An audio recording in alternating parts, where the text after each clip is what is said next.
Riddle me this. Who did Pete Dunne lock down to be the next Broserweight? This is what's NXT. Or, this is NXT. This is what's in... Hi.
Welcome, everybody, to What's NXT for April 15th, 2020. I'm your host, the Rated R Reviewer, Stefan Osborne, joined as always by the General, Jerry Slaughter. Good evening, wrestling fans. You scoot in here.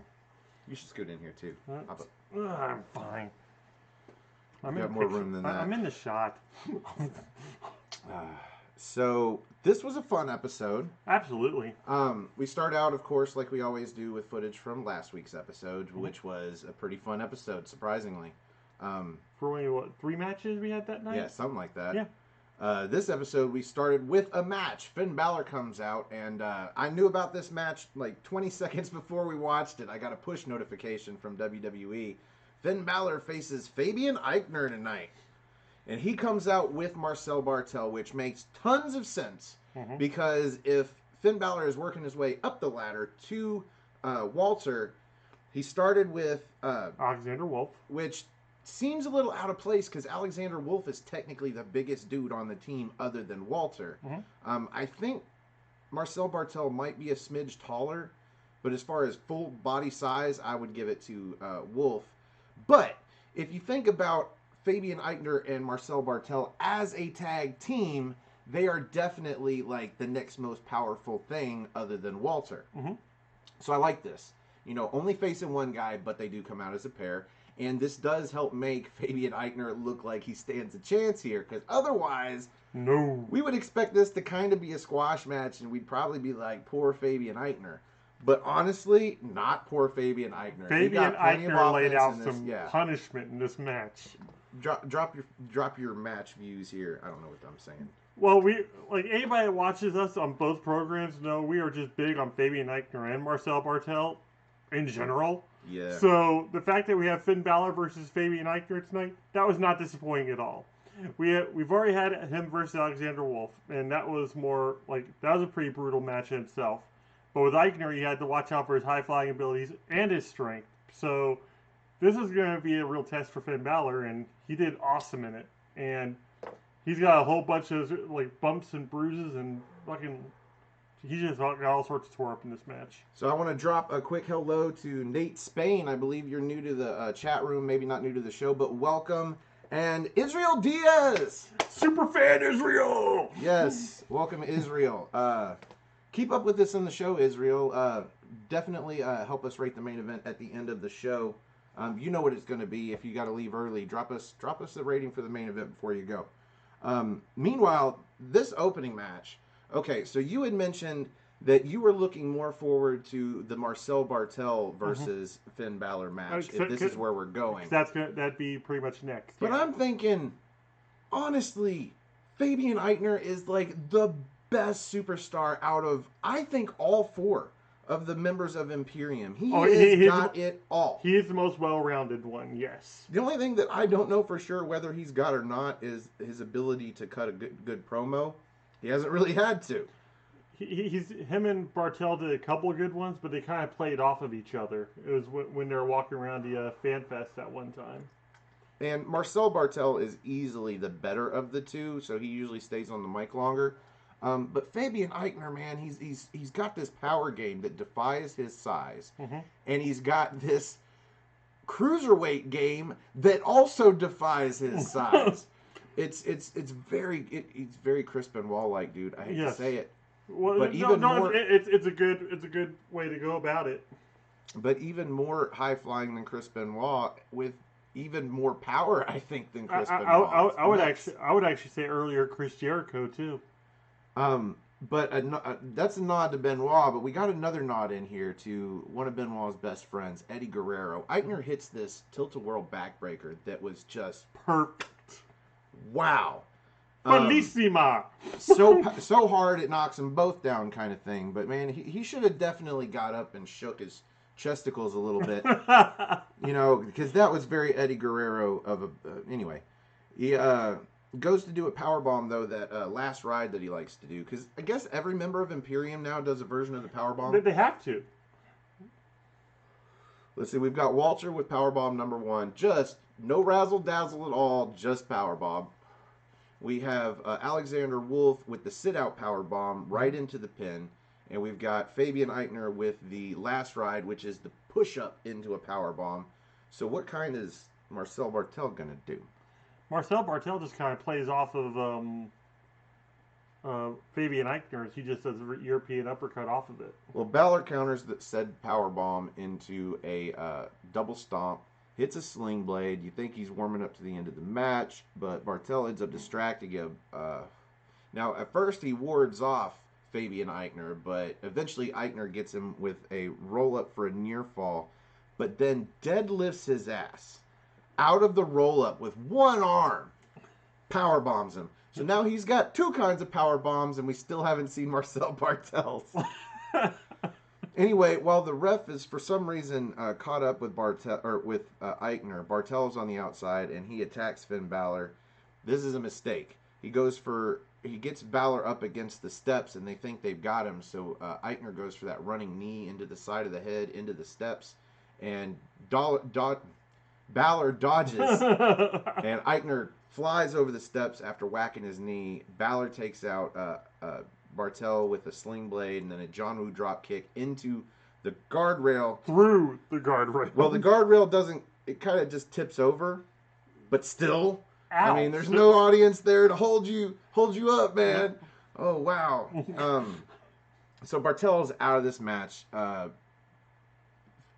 Balor gets back in the ring and catches something from Fabian Eichner. Eichner takes over just briefly.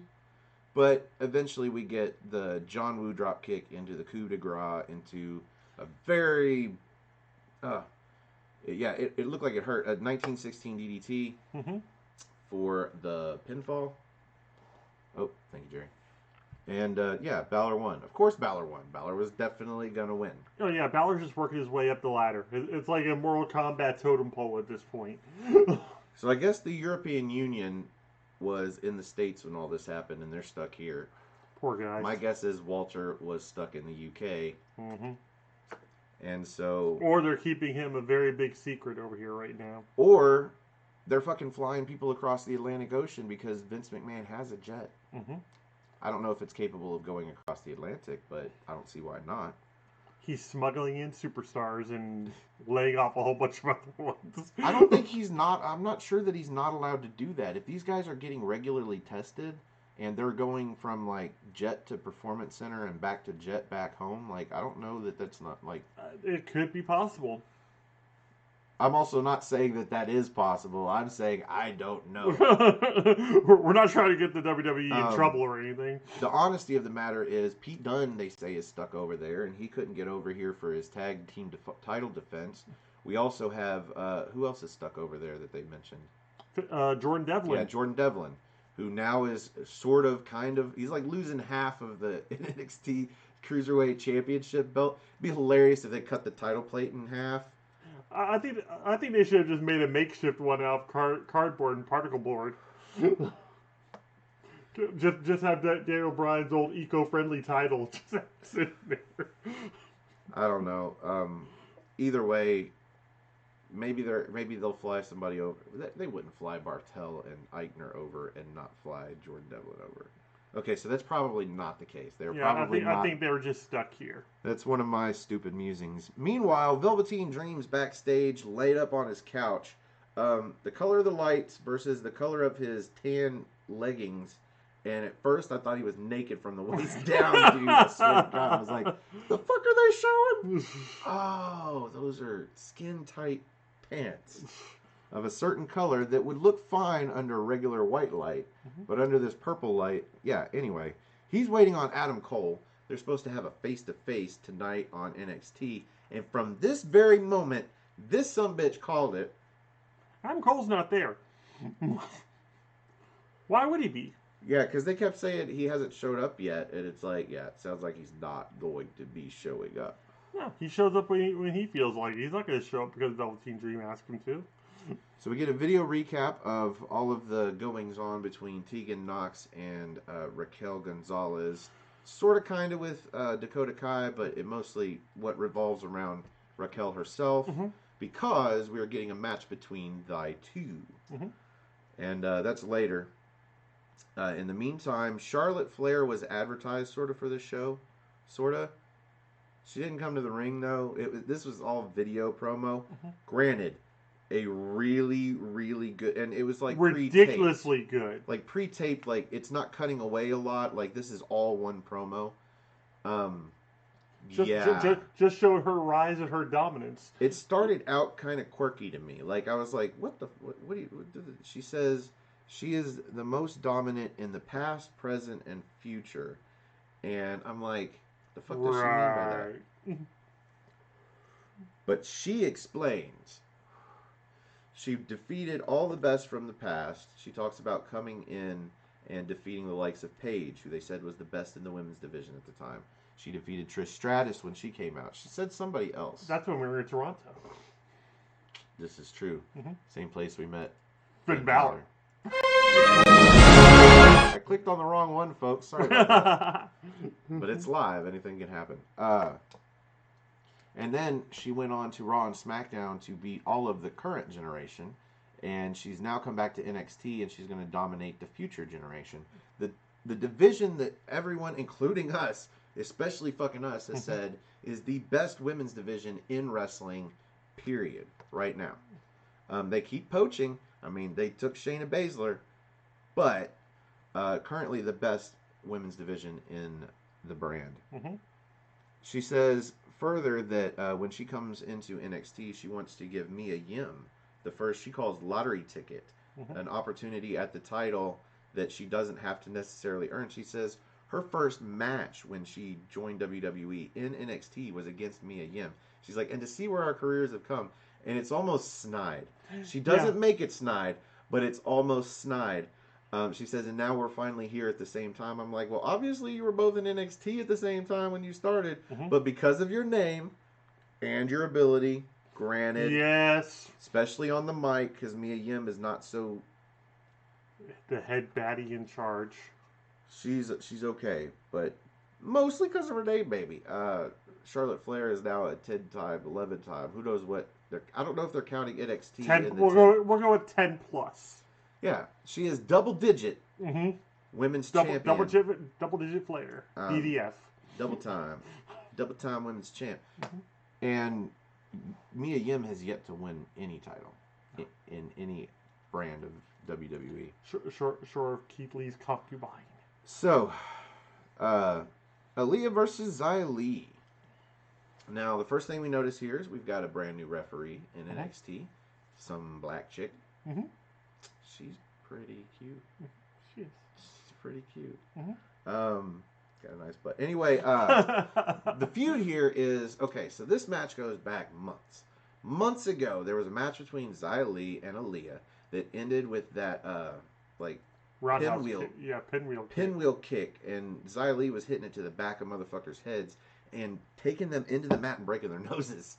So, after her nose got broke, she comes back and she's in the qualifying match against Xia Li for that was it the last spot? It was one of the last spots of the 6-woman ladder match. And Xia Li doesn't come out because she got attacked in the back by who knows. And I guess sometime today they decided that Aaliyah was going to tweet that it was, of course, I who took out Xia Li. Of course it was me. I thought it was going to be Vanessa Bourne myself. I was hoping it was going to be anybody else. I mean, Aaliyah's the one that makes too much goddamn sense. Mm-hmm. This is no surprise. Well, all it does is it changes the dynamic of the match a little bit to where it starts out with Xia Li like coming out to beat her ass as opposed to coming out for a match. I don't think it would have changed the outcome of the match. No. Xia Li wasn't going to win this match. I'm still not seeing her appeal. You mean Aaliyah wasn't going to win this match? Aaliyah wasn't going to win this match. Well, they're both losers in this match because I didn't really care for it. Xia Li just isn't doing it for me. Well, she comes out pissed off, chases down Aaliyah.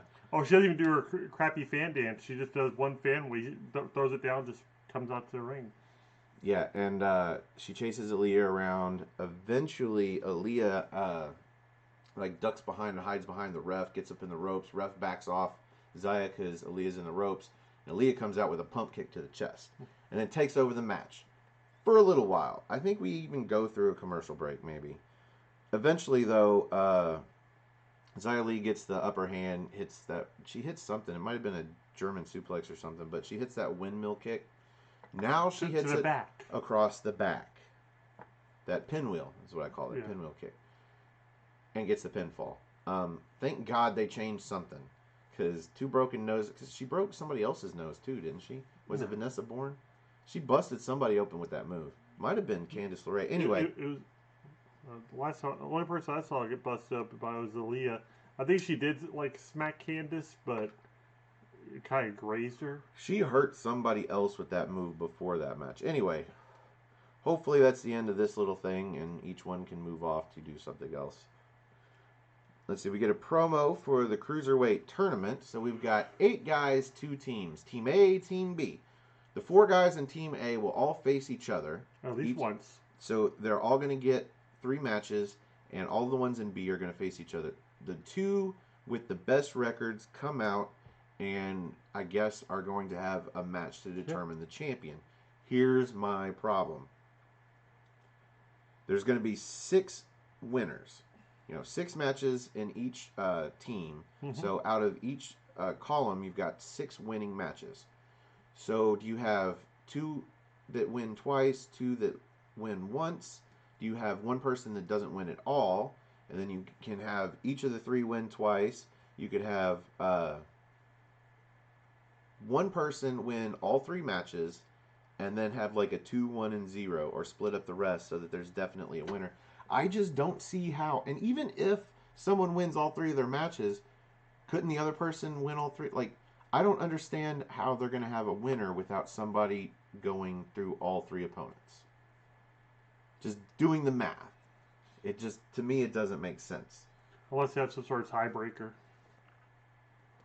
Yeah, you're going to have a tie on either side. In any regular roll of the dice, you would have a tie. Normally it would be very unlikely for somebody to get all 3 wins unless they're just like a guy like, I don't know, Ridge Holland. Yep, highly unlikely in all likelihoods.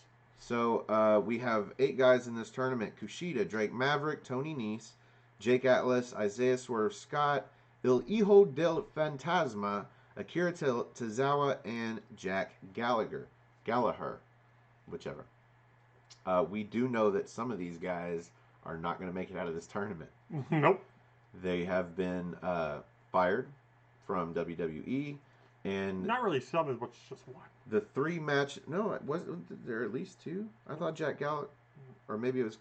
Anyway, 2 people aren't making it, or at least 1 person's not making it. Drake Maverick comes to mind, who we also saw in Toronto.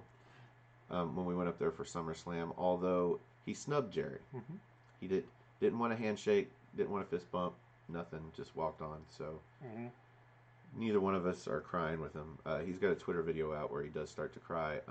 No, I understand, but you know what?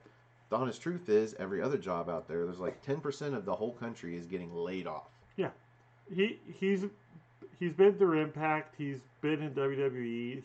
He's not gonna have trouble finding work elsewhere. It's just Well, there's no work to be had right now Yeah, because it's the wrestling industry. That's the thing. Right now, there is no work, but when it does come back up, there's going to be a boom, I think. But if he had been paying unemployment insurance, then he wouldn't have to worry about it right now. Granted, it might take him a few weeks to get through to the office and get it all done. I know a lot of people that have been struggling with the unemployment insurance system. But if he had been paying it for the last year, he wouldn't have any problem. That's why they call it insurance. Most of the rest of us are just forced to pay it. You know, we don't even know we're doing it. Mm-hmm. We're just paying it along with our companies usually. I think it's like half and half, some shit like that. But it gets paid. And that way when you get fired or laid off, you're okay until the pandemic raises. What's going on in the chat room? A lot of shit. Israel Diaz. With the Fid versus Walter put on ice because of what's going on around the world, what's next for the Prince? Apparently, in the immediate future, it is Velveteen Dream, but we'll get to that spot. Nate Spain says, maybe Finn joins the Cole Dream storyline somehow. I know they have a match next week, but I wonder if he becomes a part of it somehow. There's a lot of crossing over going through this show. We saw Dexter Lumis in a possible storyline crossover. Mm-hmm. I mean, technically he doesn't have a storyline going right now, but he is having these sort of squash matches, and like he's looking to get into some shit that doesn't make any sense. He does bring an interesting point though, and I guess I'll go ahead and ask this now so I don't forget it later when we're actually talking about it. What if Finn gets it interjected and makes it a three-way match, and then you have your NXT champion and Finn Balor facing off against the UK champion Walter? Nate Spain says, I can't believe Aaliyah is still around after what happened today. Honestly, me too. But we do know that Deonna Purrazzo is gone. So NXT women are not, they're not immune exempt to this. No. And Deonna Purrazzo was recently on, was it SmackDown? She was on Raw. She lost to Nia Jax. Yeah, so... Nia Jax is literally killing motherfuckers.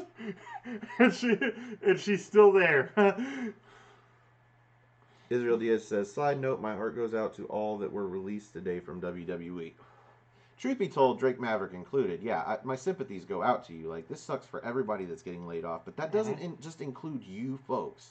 You know, it doesn't include the wrestling folks that got fired today. Like, a lot of people been getting fired.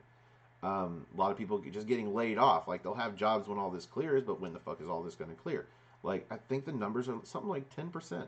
Yeah. And I don't think that's, out of everybody that we saw, that might be 10% of the locker room, but I feel like it's less than double digits. We saw that on John Oliver the other night. He said like 1 out of every 10 workers have lost their job.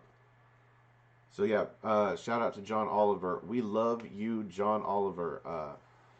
Loved him on the Community show. Love him on his own show. All right. Loved him on Daily Show when he was on that.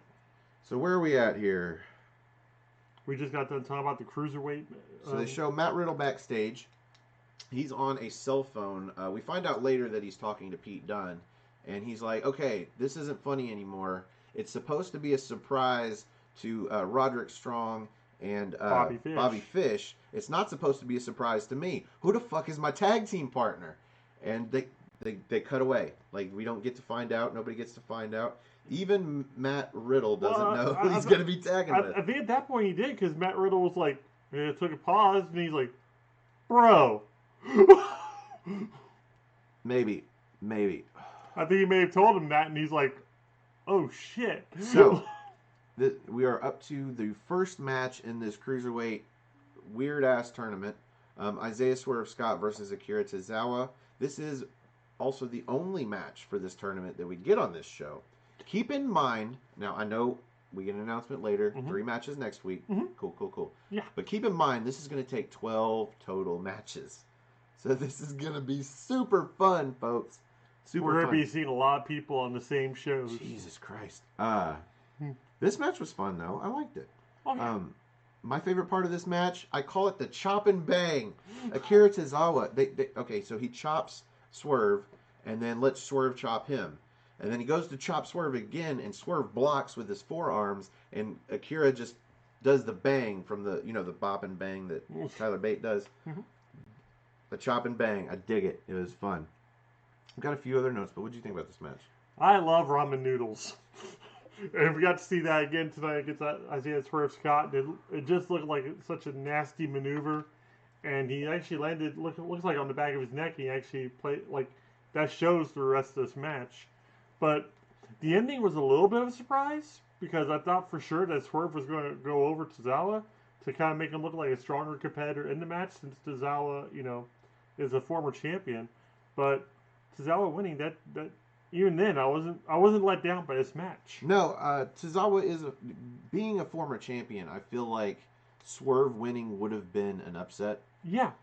Even though Swerve has sort of been on a kind of a hot streak in NXT, he's really good and he's really fun. However, this is the crowdless era.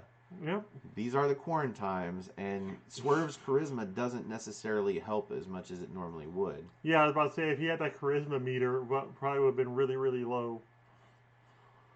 Well, you talk about the ramen noodle dive or whatever. Tozawa with that running senton off the apron. Hits Swerve into the barricade. That was crazy looking. Mm-hmm. Back in the ring, he locks in this standing octopus, which was awesome. Yeah, I was about to say, he came out of a tilt-a-whirl with it. Yeah, tilt-a-whirl into a standing octopus. Swerve goes to counter it and only gets countered back into, what did he... a grapevine dragon sleeper. A dragon sleeper on the back, legs wrapped around. Mm-hmm. Can you imagine how much that would fucking hurt? That was annoying.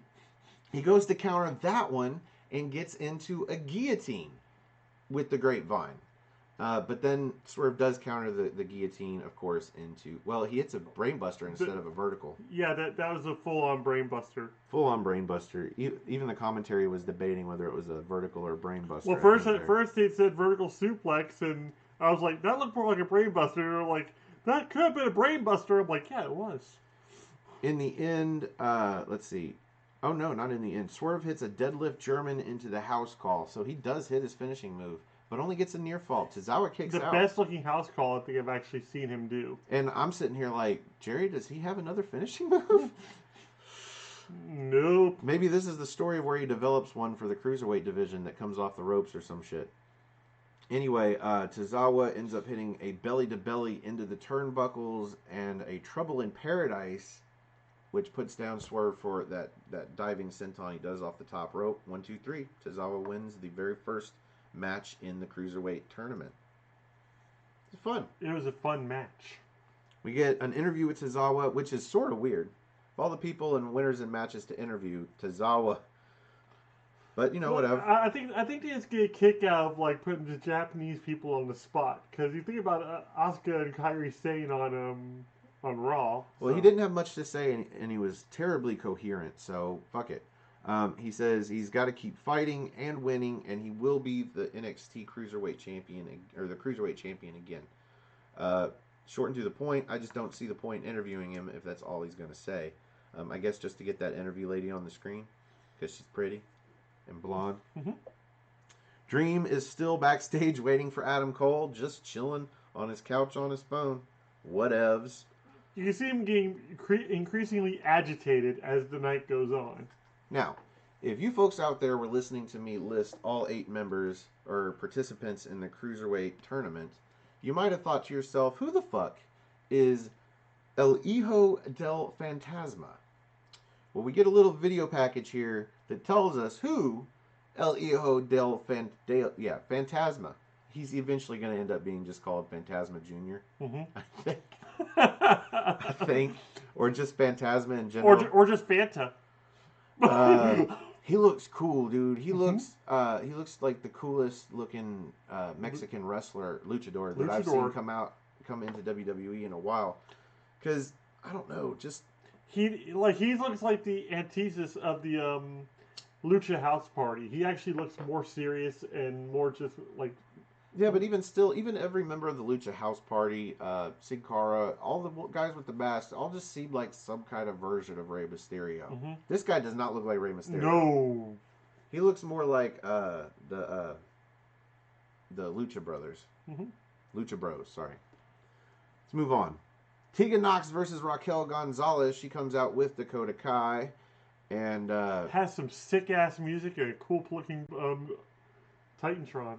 Yeah, she's got decent ring gear. She's all in leather, which is cool. Mm-hmm. But none of this is going to save her from the fact that she's still quite greener than Tegan Nox. As little as we enjoy watching Tegan Nox, Raquel Gonzalez is just big and kind of clunky. Tegan Nox is dressed like Captain Marvel. I have, like, little to nothing to say about this match, so you go ahead, sir. The match was, had been building for months, so it was actually good to finally see it come to fruition. But I kind of knew by the end of it we were going to be getting a tag match somewhere down the road. I just didn't know who was going to be incorporated into it. But that got answered at the end as well. Yeah. Raquel got a whole bunch of physicality in, and especially at the beginning of the match. And there's no telling if there hadn't been a whole bunch of interference and everything at the end, or a whole bunch of shenanigans on the outside of the ring, she may have actually pulled off the win. But that wouldn't have been a good story. The next story that we're going to get is going to be a decent one now. Well, she just dominated the match with basic power moves, and they mentioned on commentary that every time Tegan Nox, tried to answer something or go to the playbook, she would just get, thwarted by the power. She did do what I refer to as the coolest backbreaker, because she landed the backbreaker and then she actually just flipped Tegan Nox off of her knee. Yeah, I feel like when Tegan Nox landed too, she landed on her knees, and I feel like Raquel should have followed it up with a chop that knocks her down. Oh yeah, that would have been a great combo. There's got to be a follow-up move to that would make sense for her to get flipped off of the knee like that and land on her knees. But, maybe a quick short low short arm clothesline even, just fold them in half. Now here's where I take exception to this match. The ending happens when Raquel, she puts Tegan Nox over the top turnbuckle, diagonal, and leaves her there, gets backed up by the ref, so that Dakota Kai has an opportunity to run the apron and kick Tegan Nox in the head. Almost hit her head on the ring post. Why does she need this? She's dominating the match already. She doesn't need to cheat yet. Yeah. Well, anyway, this becomes a downfall because Shotzi Blackheart comes out to attack Dakota Kai for doing that shit. I guess she gets up on the apron or something.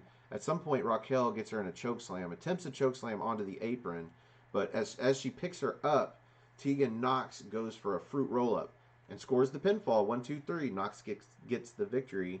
Better than the shittiest of wizards. Yes, I hate. And this does indeed, like you say, set up for a tag match. And we're going to find out later that tag match is going to happen next week. So I'm fine with this. Mm-hmm.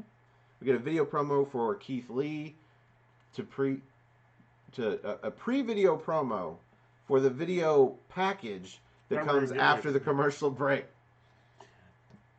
It was like watching a trailer for a movie and then 5 minutes later getting the movie. Yeah, watching a trailer for the movie you're just about to watch. Mm-hmm. Yeah. Anyway, it was pretty good. I mean, it goes back and it kind of documents his struggle, where he went to go do his first show where I don't know if he did a match against Mick Foley or Mick Foley was just there. Mick Foley was on the show. I think he was running it. So he takes his own car, which I guess since he's under lock and key by his parents or something, I don't know. He said he uses the term he steals his own car. Yeah, his parents probably no doubt paid for it, or said it was maybe their insurance or some crap, so he ended up stealing his own car to go to the show. He drives 5 hours to go to this show, and then comes home to get kicked out of the house, and is homeless for a while, but he still chases his dreams for 13 years until he's gotten to where he's at. Mm-hmm. And he's still chasing the dream, man. Still chasing the dream. That's about it. Chasing that paper. I mean, Keith Lee. I'd prefer Keith Lee in attendance having a match, but this is what we got. Well, I like having a little bit of backstory on him too, because now he's not only this super success, especially after Survivor Series, and getting big ups from Roman Reigns. He's already just this megastar in NXT right now. Yep. And getting beat up by a kid. Speaking of megastars, this dude's going some places. We're not really sure where, but he's going places. Dexter Lumis, and he's facing Tahuti Miles, this is the third time in a week and a half we've seen this guy. Yes. But sure, why not? He comes out with, as Jerry's mentioned the last time we saw him, he's got a different look. Third different look in a week and a half. He's looking super suave. As if the ring gear is what's going wrong. Now, he says he should be put in a tag team with Isaiah Swerve Scott. And I'm like, look at him. He's obviously obsessed with his look. You're missing the obvious one here. I think he should be teamed with Tyler Breeze. That'd be cool, at least for Tyler Breeze to take him on as a protege. Something. Meanwhile, because right now Tahuti ain't doing shit. This match was a lot of blows to Hootie Miles until we saw that finisher, that side effect into an Anaconda Vice. There you go. Mm-hmm. Tap out. Quick. Dexter Lumis is just no evolution of his character. This is so much better than when he was Sam Shaw in like TNA and Impact Wrestling. Like, granted, he got a lot of like creepiness in there, as like stalking Christy Hemme, but this is just so much better. This has so much more depth to it. He comes out with this voided stare. Yeah. To music that you would hear in a crime series when the bad guy is approaching, kind of thing. Very Law and Order Special Victims Unit. He comes to the ring, and they never show him blinking. No. Anytime he's on camera, he does not blink, and he seems to have no feeling in the match. Like, we've seen him get beat down before and whatnot, but he doesn't seem to really sell other than, getting beat down. He's got these soulless eyes, and it's just great. And even when he wins, he doesn't smile about it or anything. He just sits there and stares off into space for. I like that uncomfortable, like 10 or 15 seconds after the match, where he's just holding the dude's head and just sitting there. So we like Dexter Lumis, but we dug this guy when we saw him at the Breakout Tournament. Mm-hmm. Just a shame he had to lose. Yep. So, as an answer to Velveteen Dream, Adam Cole is shown, surprise, surprise, still at home in his greenhouse tub. Yeah. He's got the title on his shoulders, getting a tan. I wonder if he's... Oh, God, I hope when he finally comes back to NXT, he's got a white tan line of the belt on his shoulder. That'd be so great. Please, even if you got to use, like, skin bleacher to do it, please, somebody do that. He says that, of course, he's not there. He's focusing right now on protecting reality, and the reality is there is nobody in NXT that deserves a shot at his title. You think he was going to go with the whole protecting reality by doing the whole social distancing thing and everything, but they completely shied away from that and just said there's nobody good enough to face them. It was just a quick nod to what's going on without actually going into any of it. Which was clever. It was really good. So Velveteen Dream responds by coming out to the stage to a podium. And he says, it's typical Adam Cole to no-show. And he starts giving Adam Cole props. Adam Cole thinks he's, champion. The leader of the Undisputed Era. But really what he is the last champion of the Undisputed Era. And he says, you may be the greatest champion of NXT. You certainly are the longest reigning. And he says, what else? He's going to make you remember two words, though. Dream over. About this time, we see Finn Balor over Velveteen Dream's shoulder, looking at him with a death stare. He comes over and he says, you're looking at the greatest NXT champ. And watch your fucking mouth. Yeah, ignorant comments get you a date with the prince. And Velveteen Dream says, a date with the prince. And he looks up and Balor's already walking off. He says, hey, he's like, pick me up next Wednesday. So I think we're getting this match next Wednesday. That's going to be a chock full card, man. Yep. So we get a promo backstage by Malcolm Bivens for Rinku and Seraph that are standing behind him. He doesn't mention that name, though, that tag name.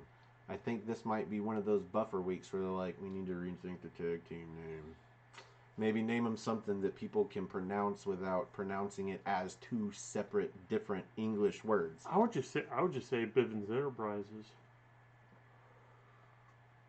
I wouldn't. Yeah, you really can't go wrong with just simple. It's like the $1 Million Corporation or the Dangerous Alliance. Bivens Enterprises works just well. So next week we are getting 3 cruiserweight tournament matches. We're gonna get Phantasma Jr. versus Jack Gallagher. We're gonna get Kushida versus Tony Nese, and Drake Maverick versus Jake Atlas. Jake Atlas, yeah. Which match do you think is going to be the best out of the 3? Well, it depends. If Maverick is taping this match after getting laid off, it might be that match. Him showing, like, him going all fucking out. Or, because they already know they fired him, maybe they're going to restrict him from doing anything too great, and that'll be the worst match of the 3. I think they've already filmed all the matches. Possibly. That's what I'm thinking. I think they've already done all the matches, and Then they went ahead and announced the tournament. That way, it's all done. Pasta brew. We also, this is where we get notification that the tag match, Shotzi Blackheart and Tegan Knox versus Dakota Kai and Raquel Gonzalez, is going to happen next week. And kudos for you remembering Raquel Gonzalez's name. It's fucking written right here, sir. All right. This brings us to the main event. Bobby Fish and Roderick Strong of the Undisputed Era, they mention not anything about Kyle O'Reilly. We're wondering where Kyle O'Reilly is. We're worried. We don't know if he's, just keeping himself safe at home. I'm hoping that's the case at this point. Safe at home, Andy Brashear. Anyway, Andy Brashear for President 2024.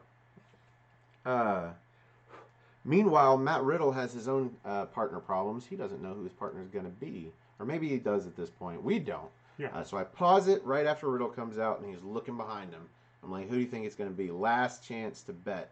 So my bet was, I thought it was going to be Dominik Dijakovic. I thought that would be really cool. Mm-hmm. What was yours? I said possibly Drew Gulak. Drew Gulak. No. We get the debuting Timothy Thatcher. Yes! Thatcher. I had actually predicted this in the aftermatch chat room, and I'm pretty sure somewhere in the one of the aftermatch feeds that Tim Thatcher would be a cool partner for Matt Riddle. But I also thought he was going to be in NXT UK, so I'm guessing he was still stuck in America in the Performance Center because we get him now. So Pete Dunne is shown on the Tron saying probably the most words in a row we've ever heard him say. And he basically apologizes that he can't be there, but obviously circumstances. That's the word for virus, circumstances. Meanwhile, he said, I think I've found the best, replacement. One of the toughest guys he ever faced. Tim Thatcher. So, this match was like 20 minutes. Pretty good long match. It was okay. I think the fact that Timothy Thatcher has not wrestled with these guys in this setting before kind of showed a little bit clunky. I don't think they've let him unveil his entire repertoire because we really only got a couple of moves out of him that seemed not really original necessarily, but his moves. Yeah, like his moveset. But all in all, circumstances being, with no Pete Dunne, this was a pretty good, and no Kyle O'Reilly, this was a pretty good match. I enjoyed it. What did you think? I thought it was an excellent match. I thought, Timothy Thatcher showing up, that was a huge surprise, and that was wonderful. And, there was a couple points in the match where Matt Riddle had to kind of, let him in on some of the moves that they do. He actually had Tim Thatcher put his hands together so he could do the twisting bro, or what does he do? It's like the floating bro, only floating standing. Bro, yeah. I call it the standing bro. Yeah. Yeah, I've got that note here. Thatcher gets in the ring as Thatcher's just gnarly. As Matt Riddle's doing the third of those gut wrench suplexes, he gets in the ring and does a gut wrench suplex with him to the other guy. I can't remember who was in the ring where, but then he comes over and Matt Riddle takes his hands, puts them together like this, and he's like, hold them right here while I do this. It worked. Then we saw a double team on Riddle on the outside, and while they're working over Riddle, that's Roderick Strong and Bobby Fish, we see in the background Dexter Lumis, just in the back of the Performance Center, looking creepy with an orange sort of light near the stage, just standing there watching. We don't know what he's watching, who, why, but he's inserting himself into something, and yeah, all right. Yeah. Yeah, we won't have to see too many more just squash matches and doing nothing with him. So let's see him get in. I want to see him start a program with maybe Roderick Strong.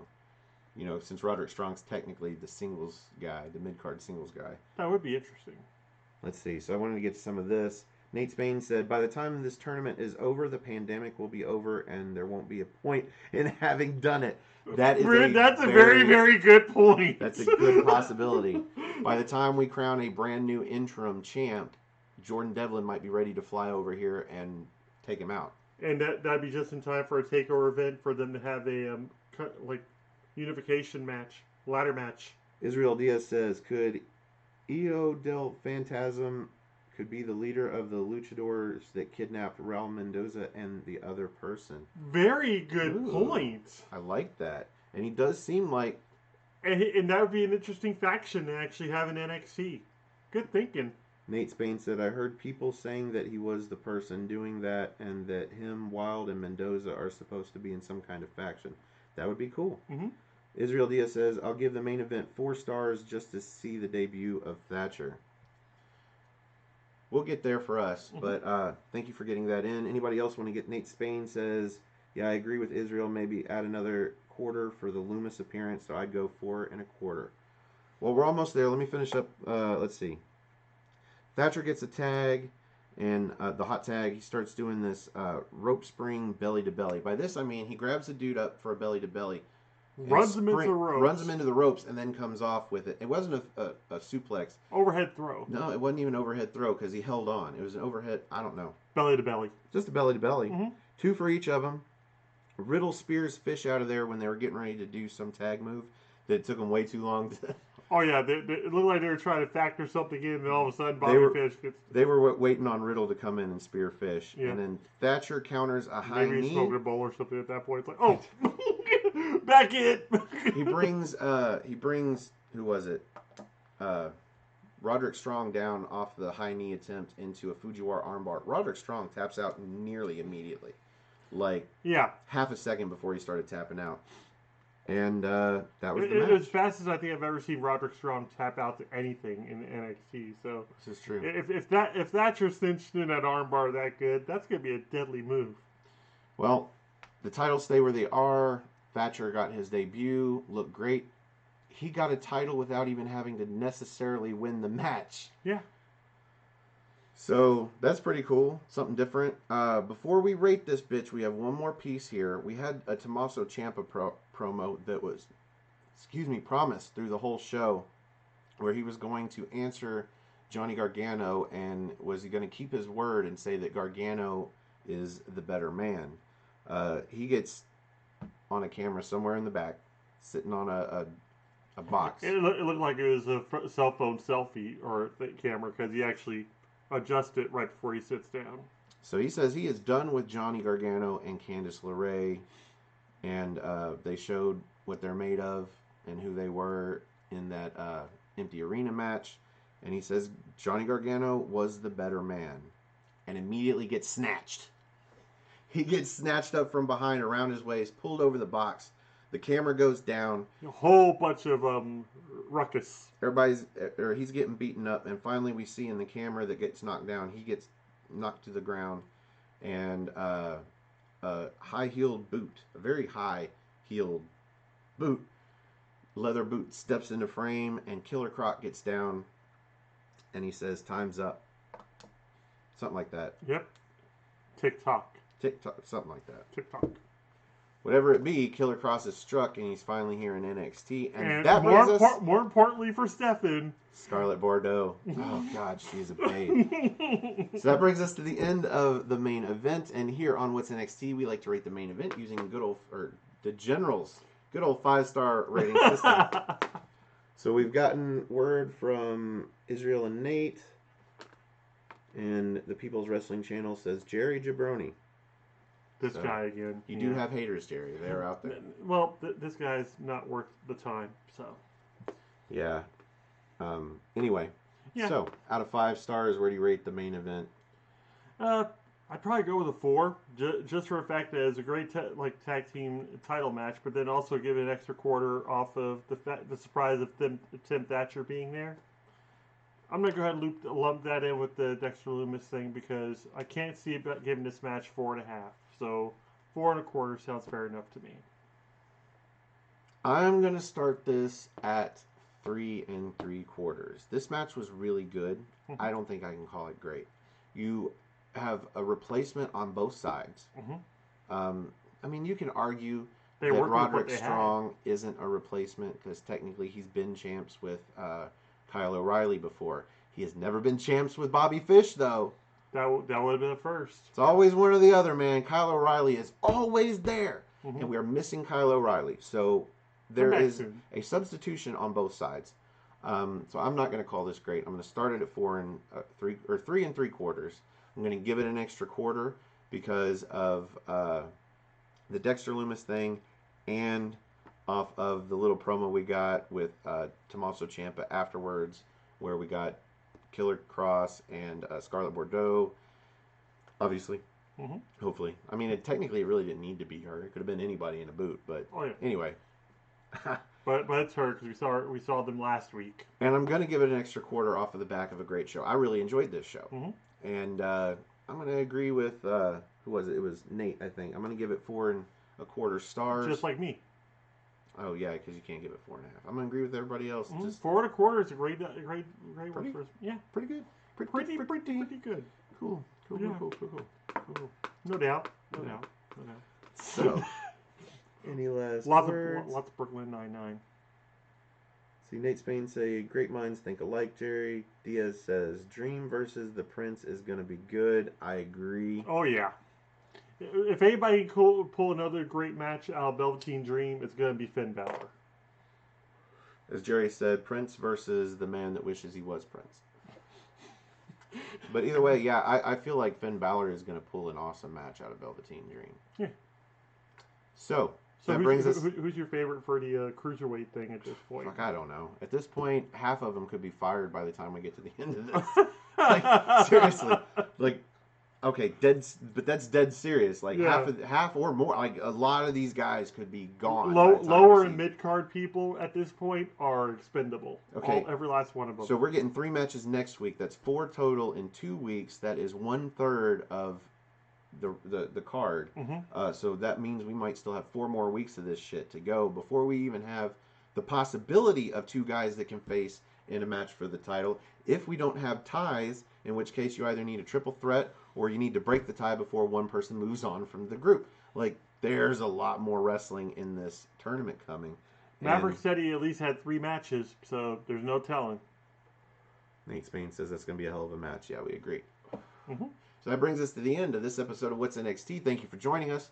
Please join us tomorrow for the NXT party, where we will be reviewing part 2 of the WWE NXT, WWE UK United Kingdom Championship Tournament to crown the inaugural UK champion. We are going back in the past, people. Yeah, so we did round 1 last week. We did the first 8 matches, all of the round 1 matches. And this week we're going to do all of the round 2, round 3, and the finals. All 7 matches. It promises to be fun. We're going to have 2 people with us, hopefully. Yeah, so we've got planned for Colin Andrew and Evan Francis to join us, the Cleaver and the King, respectively. Mm-hmm. We'll see. We're trying to nail down a time. But we'll have one or the other or both. And so please join us tomorrow for that. And if you'd like to be on the screen on a future episode of the NXT party, you can find us on Twitter and Instagram and Facebook. But you can also leave us a message down below with like your email address or some way that we can get a hold of you. Mm-hmm. All you got to do is watch NXT UK, or in the case of the next few weeks, the tournaments. We're watching them 1 part at a time, 1 part for every week. So we'll finish the first tournament tomorrow, and then the next 2 weeks will be part 1 and part 2 of the next tournament. Mm-hmm. So if you'd like to watch those and join us, please contact us. You can find me on Twitter. Go to nerdq.com/Stefan. That's STEFAN. Or if you just want to look me up, it's at Stefan R. Osborne, OSBORNE. As always, the R stands for restricted. You can also find the gentleman on Twitter. At Gerald_JSJ, my Facebook group Armbar, all capital, ARMBAR. Exclamation point. And also we have the Aftermatch group, Aftermatch Wrestling on Facebook. That's a public group, so go ahead and come join us there. And you can find us on Instagram, Aftermatch_Wrestling, ran by caller the Cleaver Andrews. The Cleveland Andrews. He's Cleveland. He also runs our Twitter page at Aftermatch Rest. That's right. We take the ling out of wrestling. Whatever the fuck that means. You can find me on Instagram at Osborne.Stefan. You can find him on Instagram. _gentleman_slaughter. I don't even have the app on my phone, so I very seldomly check it, but go ahead and add me. You never know. Yeah, I don't post on Instagram. I don't retweet. I don't share. I don't nothing. So I won't clog your feed. I just don't do Instagram. I have one because I think Google created it or somebody Facebook did. But I've got like a whole bunch of followers, and I think it's pretty funny. Pretty funny. So be one of them. Sure, why not? Mm-hmm. Maybe someday I'll start using it. Who knows? These are the quarantine times. Anything's possible. You can also find us on Patreon at Stefan R. Osborne if you'd like to help out the channel if you can. But mostly, if you just have a few seconds, you can help the channel. If you like this show, click the like button for the show over here. I used to know where it was. Somewhere over there. If you like all of our shows, click the subscribe button. That'll help the channel grow. It'll help you get access to our videos. And if you want to know when they go live, like this show, click the bell icon, and that'll notify you on your phone. You can join us live, ask us questions. Meanwhile, if anybody has any final questions before we end the show, now would be a great time to put them in. What else? Something else. I got lost. If you want to, really help us out, press the share button. Oh, yeah. Yeah. Help the channel grow. Hit the share button. If people like to watch NXT, they might like to watch us bullshit about NXT. Or if they are just that bored in isolation. Or if you don't want to click right now, just save a Sharpie for later and put Aftermatch Wrestling. We'll be right back. Okay. That's enough. Any questions? Nate Spain says Kushida versus Tozawa in the finals. That makes a lot of sense. Although, are they on the same group? They might be in different groups. I don't know. They're in different groups because Kushida wrestles next week. Israel says, good review. See you guys next time. Thanks for joining us, Israel. Thanks for joining us, Nate. Everybody else that's been in the live chat, we very much appreciate it. Mm-hmm. For the General, Jerry Slaughter, I'm the Wizard, Stefan Osborne. Thank you for joining us, and we will see you in NXT time.